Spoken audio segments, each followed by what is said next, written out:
What's going on, Alabama fans? Chris Daughtry here. You're watching the Alabama Football Report. We appreciate all of you guys for joining us on today's show. Yesterday's video, we talked a little bit about the defense. On today's video, we're going to circle back around to the offense.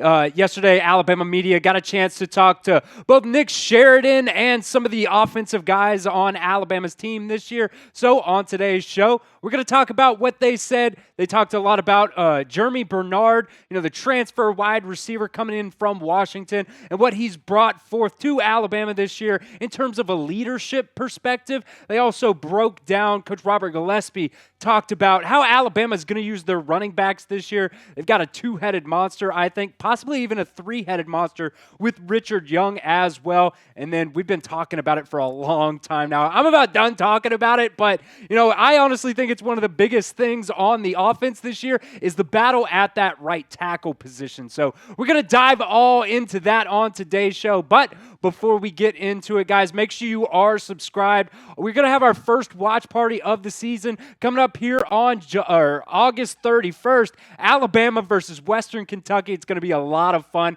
If you guys haven't watched a Chat Sports watch party, we have an absolute ball. So I want you guys to join us. You can just mute the TV, turn us on your phone or your laptop or anything like that. But make sure you guys are subscribed so you do not miss out. First things first, we're going to talk about Germie Bernard and kind of what Nick Sheridan talked about yesterday with him bringing a leadership aspect to this team, because I really think Germie Bernard is probably going to be Alabama's, I would say, wide receiver one this year. You got a lot of options in that wide receiver room this year, but I think with what Germie Bernard brings from Washington, already knowing the system, he's able to, help those guys in that wide receiver room learn the system as well. Last year at Washington, look, he was the number 5, when it comes to yards, receiving yards, he was the number 5 guy in the Washington wide receiver room last year. So, Alabama last year only had 2 guys receiving for over 400 yards. Germie Bernard would have been wide receiver 3 last year if he was on Alabama's team last year. I think that's, kind of ridiculous considering where he was at that wide receiver depth chart. This is what Nick Sheridan said on Germie Bernard yesterday. He said he was in a room with 3 NFL players and coached by, in my opinion, the best wide receivers coach in the country. That development, that exposure that was cultivated in that room, I certainly think it helps any young player. Germ speaks to that.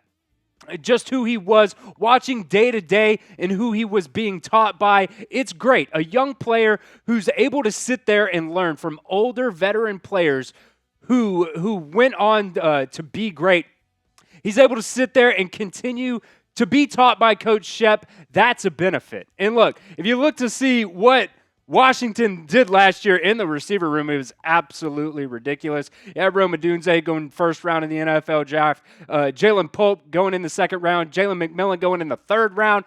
Like I said, man, Germie Bernard last year was wide receiver 5. Jack Westover was a tight end, but we're going to lump him in this category here. And Alabama only had 2 guys last year with over 400 yards. That's kind of ridiculous. And neither one of those guys, Jermaine Burton or Isaiah Bond, had 1,000 yards either. Washington last year had 2 wide receivers with 1,000 yards. So I cannot wait to see what Alabama's wide receiver room can do this year with this Kalen DeBoer offense. So let me know right now in the comment section, guys, do you guys think Alabama will have at least one 1,000-yard wide receiver here in 2024? Type Y for yes or N for no. It is the pinned comment on today's video, so you guys should know what that means by now. That ad is probably going to play here on YouTube. That's totally fine. You could ignore it. Go down there to the pinned comment and let me know if you think Alabama will have a 1,000-yard wide receiver in 2024.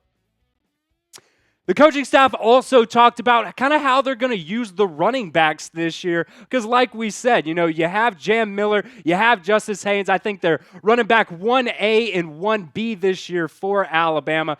And the big question is, how are they going to divvy up those reps? This is what Nick Sheridan said yesterday, just about, Justice Haynes and Jam Miller in general. He said they're unselfish, they're supportive. I think that's probably the thing that I would say. And I think Coach G, Robert Gillespie, does a great job in that room, and the history here would certainly show you that you need a room full of runners to get through the season and win a championship. Both have been carrying the football, pass protection, route running, all the different things we ask them to do. But I would say unselfish between those two and very supportive of one another. Now, the big thing that I want to touch on when it comes to, that quote in particular is pass protection and route running. Look, last year, Jalen Miller, he was able to get in the passing game a little bit for Alabama. I think he had 4 receptions last year, and one of those was a touchdown reception against Georgia in that SEC championship game.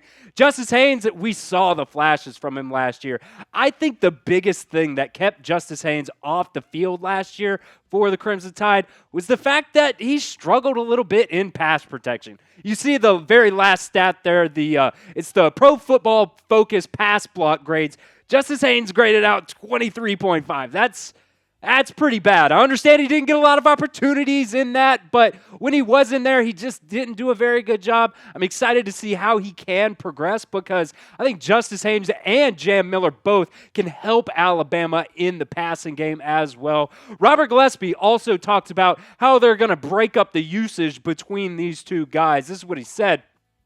The guy that's playing well is the guy that deserves to get in a groove and play. But we definitely want to keep those guys fresh. We want to play 17 games. And obviously, a lot of games in the SEC go down to the fourth quarter and who can make the freshest or who can be the freshest and who can make those plays. I think when you have got a lot of really good running backs, a lot of good players at any position, you want to make sure you do a great job of putting those guys in for the right situation so that way when the moments come, you've got a fresh guy that's ready to go attack, but the hot hand is going to play. So let me know in the comments section right now, guys, who do you think at the end of the day, at the end of the season, will be Alabama's leading rusher? I think both of these guys are going to be incredible for the Crimson Tide, but let me know in the comments section. Type M if you think it's going to be Jalen Miller, or type H if you think it's going to be Justice Haynes. Today's show is presented by Game Time. You guys know by now, I am a massive Braves fan, and I love going over to Atlanta to check a Braves game out every single chance I get. And I do that with tickets on Game Time. Prices on the Game Time app actually go down the closer you get to first pitch. And with killer last-minute deals, all-in prices, views from your seat, and their lowest prices guaranteed, Game Time takes the guesswork out of buying tickets. Alabama games are coming up here just in a few weeks, and you can also get tickets to see the Crimson Tide. You can even get tickets to go see Tom Segura the day before. Get tickets right up to the start of the event, even an hour after it starts. So if you're in T-Town just to hang out and you decide, the game's already kicked off, I want to get a cheap ticket, you can do that on Game Time. They have exclusive flash deals, sponsor deals on tickets for football, basketball, baseball, concerts, comedy, theater, and more. They also have zone deals where you can pick the section and Game Time picks the seats for big-time savings. Take the guesswork out of buying tickets with Game Time. Download the Game Time app today. Create an account and use code CHATSPORTS for $20 off your first purchase. Check out GameTime.co for last-minute tickets. Now remember, terms do apply, but again, create an account and redeem code CHATSPORTS at CHATSPORTS, CHATSPORTS, for $20 off your first purchase. Download the Game Time app today. Last-minute tickets, lowest prices guaranteed. Now, we've been talking about this one for a while now, really since Caden Proctor left to go to Iowa originally before he came back. We have been talking about that right tackle battle that's going on for Alabama this year. Elijah Pritchett, Wilkin, Formby, both of those guys battling for that right tackle position. Nick Sheridan kind of discussed a little bit about the right tackle position and, whether or not it's, kind of solidified where it's at and just, who's kind of, the leader in that aspect. This is what Alabama's offensive coordinator said.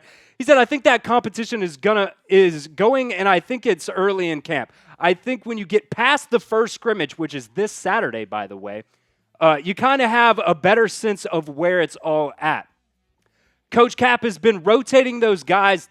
That's been by design, and we try to cross-train the linemen anyways, whether it's tackles playing both sides or guards playing center, etc., but that's ongoing.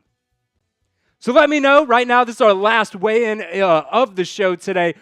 Where do you think that right tackle, or when do you think that right tackle battle is going to, we're going to figure out, when do you think it's going to, when do you think we're going to figure out who's going to play that right tackle position? You think it's going to be figured out before the season begins? Type B, if you think it's going to, kind of shake out into the season, kind of how last year with Elijah Pritchett and Caden Proctor at that left tackle position, you think it's going to shake out during the season? You can type D. Let me know right now in the comments section of today's video.